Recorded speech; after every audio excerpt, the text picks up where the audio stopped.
Pesan-pesan kepada ketujuh gereja, Wahyu pasal 2 dan 3, memiliki penerapan 4 kali lipat.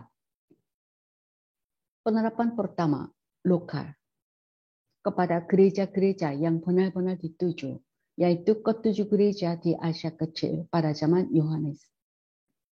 Penerapan kedua, peringatan, bagi semua gereja di sepanjang masa sebagai ujian yang dengannya mereka dapat membedakan keadaan rohani mereka yang sejati di hadapan Allah.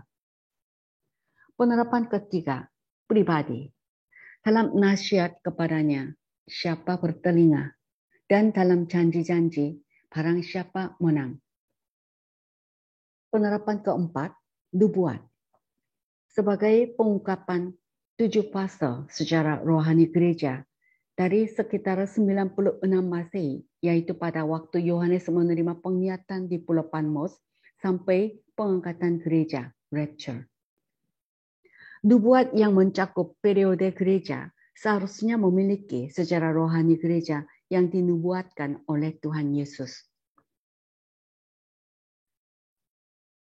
Dalam kitab Wahyu pasal 1 sampai 3, kata jemaat terdapat 19 kali. Wahyu pasal 2 dan 3 memiliki pesan-pesan dari Tuhan Yesus kepada ketujuh jemaat tentang sejarah spiritual gereja dan dalam urutan yang tepat seperti yang terdapat dalam Wahyu pasal 2 dan 3. Sedangkan mulai pasal 4 ayat 1 sampai pasal 19 ayat 10, kata jemaat tidak ada satu kata pun, karena jemaat Tuhan di bumi sudah diangkat ke surga. Sejarah rohani gereja yang dimulai dari Efesus sampai Laodikia adalah seperti berikut. Pesan Tuhan Yesus kepada jemaat di Efesus memberikan keadaan umum tentang gereja-gereja pada saat itu, yaitu pada saat Yohanes menerima penglihatan di Pulau Patmos sekitar 96 Masehi. Pesan Tuhan kepada jemaat di Smyrna memberikan keadaan umum gereja-gereja yang dianiaya dalam periode penganiayaan besar. Pergamus, gereja yang menetap di dunia, di mana takhta Satan berada setelah Kaisar Konstantinus menjadi orang Kristen pada tahun 313 Masehi. Tiatira adalah kepausan, dikembangkan dari keadaan Pergamus. Pilianisme, keduniawian, dan ajaran pengikut Nikolaus, Nikolaitanisme, asumsi imamat, telah menjadi semarak. Masa ini disebut abad ke-8. Tahun 590 sampai Martin Luther mengadakan reformasi pada tahun 1517 Masehi. Sebagaimana Isabel membawa penyembahan berhala ke Israel, demikian pula Romanisme, yaitu Katolik Roma, mengaitkan doktrin Kristen dengan upacara-upacara pagan, yaitu agama Babel. Sardis adalah reformasi Protestan yang pekerjaan-pekerjaannya masih lanjut. Itu berarti Tuhan bekerja terus. Sebagai contoh, pujian penyembahan, karunia-karunia roh, mujizat kesembuhan, prosperity, kemakmuran, dan uraian kitab Wahyu, dan lain-lain. Philadelphia adalah apapun yang memberikan kesaksian yang jelas tentang firman Allah dan nama Yesus pada masa pengakuan kepuasan diri yang diwakili oleh Laodikia. Pengakuan kepuasan diri dari jemaat Laodikia sebagai contoh, aku kaya dan aku telah memperkayakan diriku dan aku tidak kekurangan apa-apa. Kita akan membahas bagian kedua dari kitab Wahyu pasal 1 ayat 19 tentang yang terjadi sekarang, yaitu hal-hal tentang gereja sampai pengangkatan gereja. Wahyu pasal 2 ayat 1 sampai pasal 3 ayat 22. Wahyu pasal 2 ayat 1 sampai 7 merupakan pesan untuk gereja di Efesus.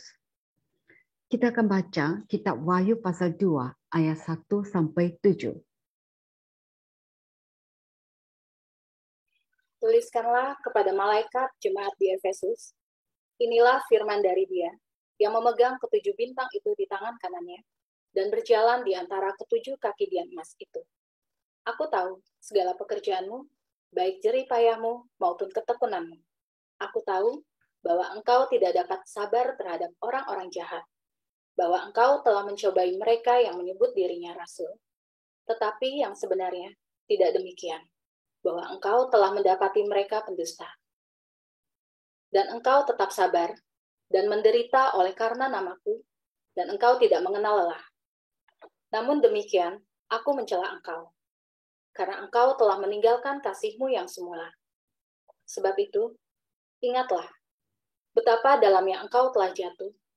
Bertobatlah, dan lakukanlah lagi apa yang semula engkau lakukan. Jika tidak demikian, aku akan datang kepadamu, dan aku akan mengambil kaki dianmu dari tempatnya, jikalau engkau tidak bertobat.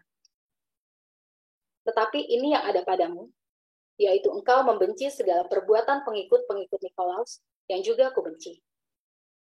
Siapa bertelinga, hendaklah ia mendengarkan apa yang dikatakan Roh kepada jemaat-jemaat.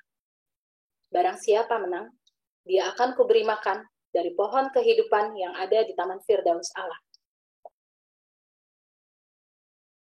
Wahyu pasal 2 ayat 1.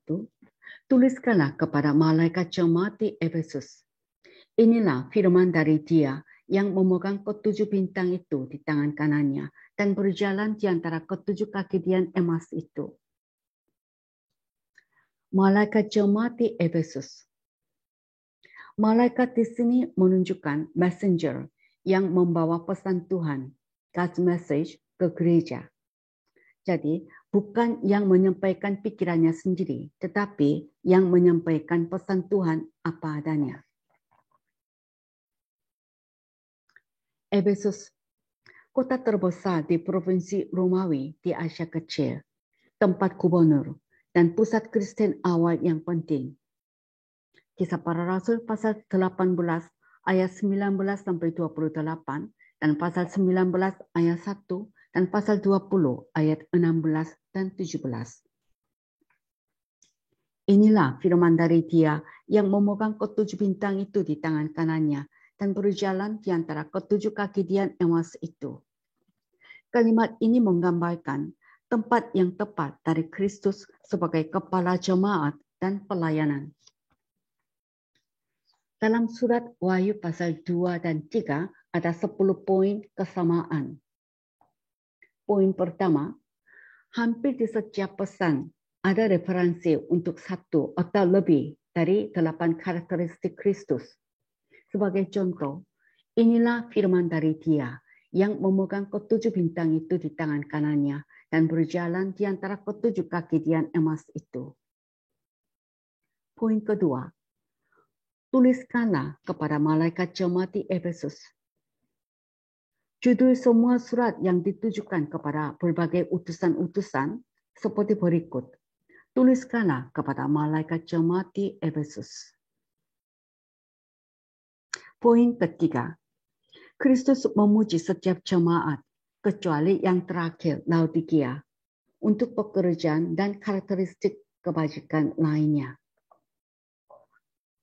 Poin keempat, Kristus menegur atau memarahi setiap jemaat, kecuali jemaat kedua, Smyrna, dan keenam, Philadelphia. Poin kelima, jemaat pertama, ketiga, kelima, dan ketujuh diperintahkan untuk bertobat. Sedangkan yang kedua, keempat, dan keenam tidak. Yang kedua, Smyrna, dan keenam, Philadelphia tidak memiliki apapun untuk bertobat karena telah dibersihkan oleh penganiayaan. Yang keempat, Tiatira memiliki kejahatan yang cukup untuk bertobat, tetapi telah bangsat dan kelewatan untuk ditebus, maka tidak diperintahkan untuk bertobat. Poin keenam, peringatan penghakiman diberikan kepada setiap jemaat, kecuali yang kedua dan keenam. Kedua jemaat, yaitu jemaat Smyrna dan jemaat Philadelphia, tidak ada teguran dan tidak diperintahkan untuk bertobat dan tidak juga diberikan peringatan penghakiman. Poin ke-7, setiap jemaat kecuali jemaat kedua dan ke-6 lebih korup dari para pendahulunya. Yang terakhir, yaitu jemaat Laodikia, adalah yang paling korup dari semuanya, tanpa satu kebajikan pun untuk memujinya. Jadi, ada sekitar 10 poin pujian yang diberikan kepada jemaat pertama, yaitu jemaat Efesus. Dan jumlah yang sama, yaitu 10 poin teguran diberikan kepada jemaat yang terakhir, yaitu jemaat Laodikia. Poin ke-8, ada janji untuk pemenang di setiap surat. Poin ke-9, nasihat yang sama diberikan kepada setiap jemaat. Siapa bertelinga, hendaklah ia mendengarkan apa yang dikatakan Roh kepada jemaat-jemaat. Poin ke-10, dalam setiap surat, Yohanes disuruh menulis. Ini menunjukkan bahwa Yohanes sedang diarahkan oleh Kristus. Ketika setiap surat selesai, surat berikutnya dimulai dengan perintah, tuliskanlah. Hal ini membuat jelas urutan berurutan dari hal-hal, yaitu peristiwa-peristiwa kitab Wahyu. Jadi kita memiliki tatanan baru hal-hal setelah gereja yang tidak menyangkut gereja di bumi. Karena gereja ada di surga selama pemenuhan kitab Wahyu pasal 4 ayat 1 sampai pasal 19 ayat 10. Dan gereja akan kembali ke bumi dengan Kristus pada kedatangan kedua, seperti yang digambarkan dalam Wahyu 19 ayat 11 sampai 21. Sekarang kita akan mempelajari Wahyu pasal 2 ayat 2 sampai 7. Ada 10 poin pujian bagi jemaat Efesus di ayat 2 dan 3. Wahyu pasal 2 ayat 2. Aku tahu segala pekerjaanmu, baik jeripayamu maupun ketekunanmu. Aku tahu bahwa engkau tidak dapat sabar terhadap orang-orang jahat, bahwa engkau telah mencobai mereka yang menyebut dirinya rasul, tetapi yang sebenarnya tidak demikian, bahwa engkau telah mendapati mereka pendusta. Ada 6 pujian di Wahyu pasal 2 ayat 2. Dan di Wahyu pasal 2 ayat 3 ada 4 pujian. Dan engkau tetap sabar dan menderita oleh karena namaku, dan engkau tidak mengenal lelah. Kalimat dan engkau tetap sabar. Dalam New King James Version, you have persevered and have patience. Yakni engkau telah bertahan dan memiliki kesabaran. Dan menderita oleh karena namaku. Dan engkau tidak mengenal lelah. Ada 4 pujian di ayat 3. Jadi seluruhnya 10 pujian kepada jemaat Efesus. Ada 7 fakta tentang jemaat Efesus. Pertama, 10 poin pujian. Sebagai contoh, aku tahu segala pekerjaanmu. Pujian kepada jemaat Efesus terdapat di Wahyu pasal 2, ayat 2 dan 3. Kedua, 1 poin teguran. Wahyu 2, ayat 4. Ketiga, jemaat Efesus telah meninggalkan kasih yang semula. Wahyu pasal 2 ayat 4. Keempat, jemaat Efesus diperintahkan untuk bertobat dan melakukan pekerjaan semula untuk dikembalikan kepada Tuhan dan kasih mereka yang semula. Ayat 5. Kelima, jika jemaat Efesus tidak melakukannya, Tuhan akan mengambil kekidian mereka. Ayat 5. Keenam, seluruh jemaat Efesus akan dihancurkan jika persyaratan Tuhan tidak dipenuhi. Wahyu 2 ayat 5. Bukankah hal ini juga berlaku untuk individu? Ketujuh, hanya pemenang yang dijanjikan untuk diberi makan dari pohon kehidupan yang ada di Taman Firdaus Allah. Wahyu 2 ayat 7. Ini berarti hanya pemenang yang dijanjikan ke surga.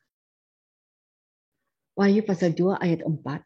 Namun demikian, aku mencela engkau, karena engkau telah meninggalkan kasihmu yang semula. Teguran Tuhan. Tuhan memarahi. Wahyu pasal 2 ayat 5. Sebab itu, ingatlah betapa dalamnya engkau telah jatuh. Bertobatlah dan lakukanlah lagi apa yang semula engkau lakukan. Tuhan memerintahkan untuk bertobat. Jika tidak demikian, aku akan datang kepadamu dan aku akan mengambil kekedianmu dari tempatnya jikalau engkau tidak bertobat. Diberi peringatan penghakiman. Wahyu pasal 2 ayat 6.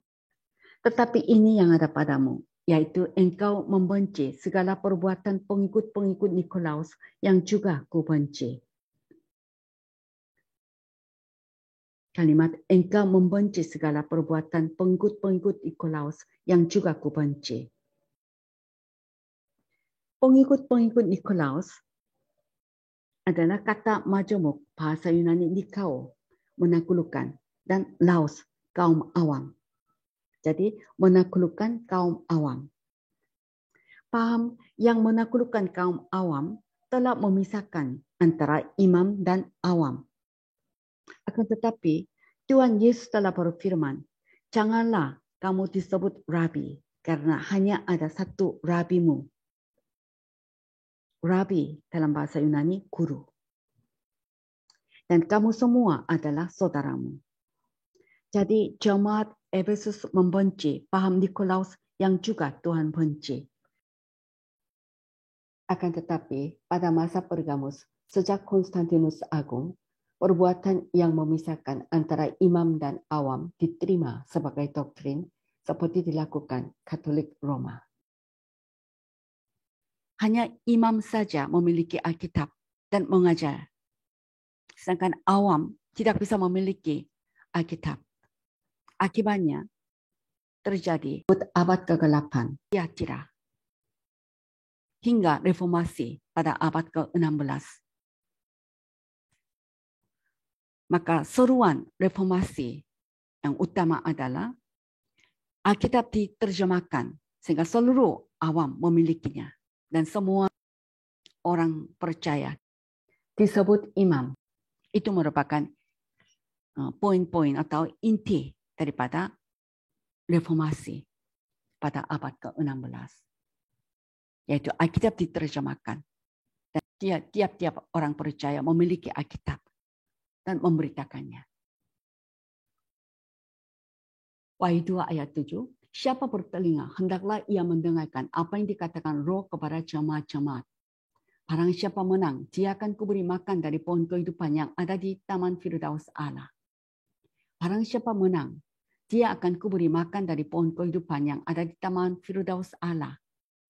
Melalui janji ini kepada barang siapa menang, apa yang kita bisa tahu adalah setelah kebangkitan, dengan tubuh kebangkitan, orang suci akan makan dan minum di kehidupan berikutnya.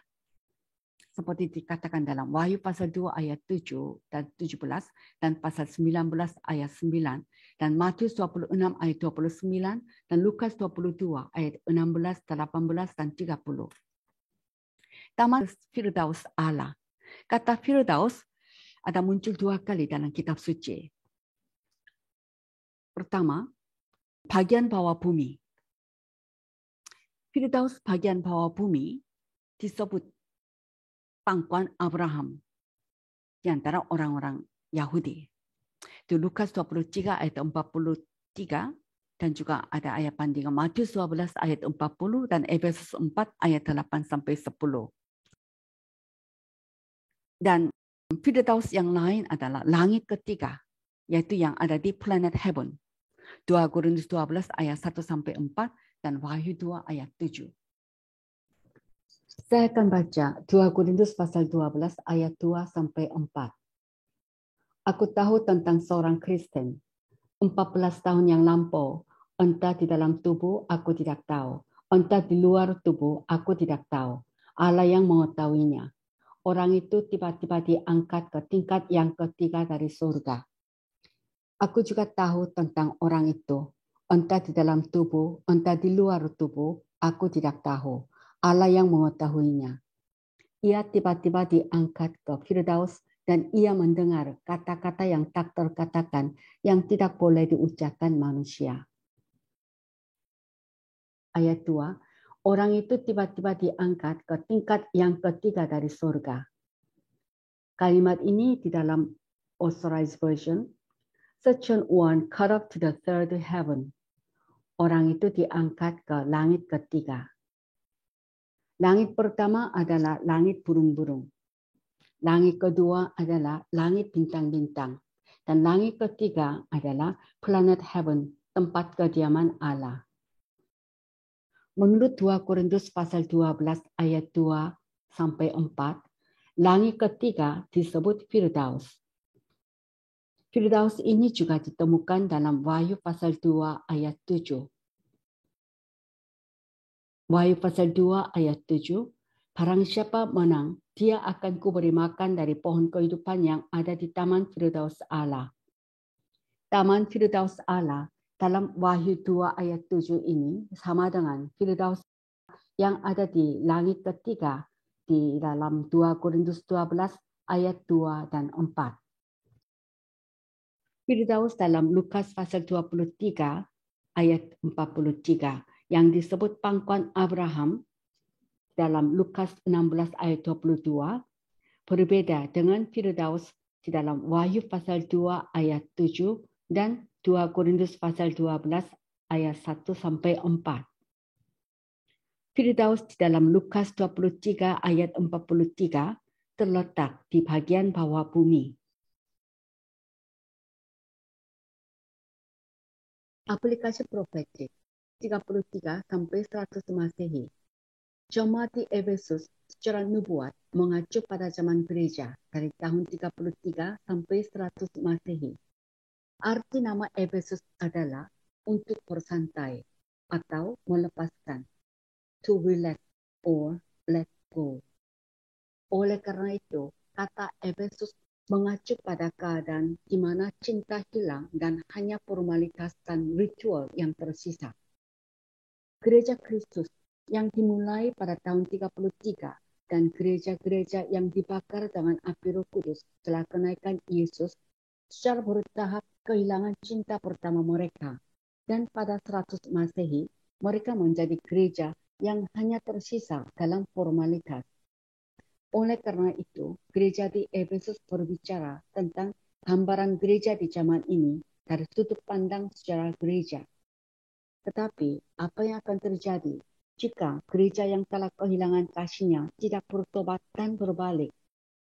Kemudian, mau tidak mau, cambuk akan datang. Cambuk ini muncul di gereja Smyrna. Gereja Smyrna adalah gereja yang telah dicambuk, yang dianiaya. Kita berdoa. Allah Bapa, dengan pembahasan kita Wahyu pasal 2 ayat 1 sampai 7, yaitu tentang jemaat Efesus, kami telah memahami ketujuh malaikat adalah messenger, utusan-utusan yang menyampaikan pesan Tuhan ke gereja, bukan menyampaikan pemikirannya sendiri. Dan dalam pesan Tuhan terdapat secara keadaan rohani orang percaya yang dilihat oleh Allah. Kami mau tahu keadaan rohani kami yang dilihat oleh Engkau. Sehingga apa yang kami perlu bertobat, kami bertobat. Dan kami boleh melihat dengan jelas apa yang kami harus lakukan di zaman akhir ini. Sebab kami benar-benar menjadi orang-orang menang. Kami termasuk barang siapa menang yang dijanjikan untuk masuk surga. Dan juga di akhir zaman ini kami mau menjadi pemberita-pemberita mercusuar yang membacakan dan melakukan juga pesan-pesan Tuhan di dalam kitab Wahyu. Terima kasih Bapa. Di dalam nama Yesus kami berdoa dan mengucap syukur. Amin.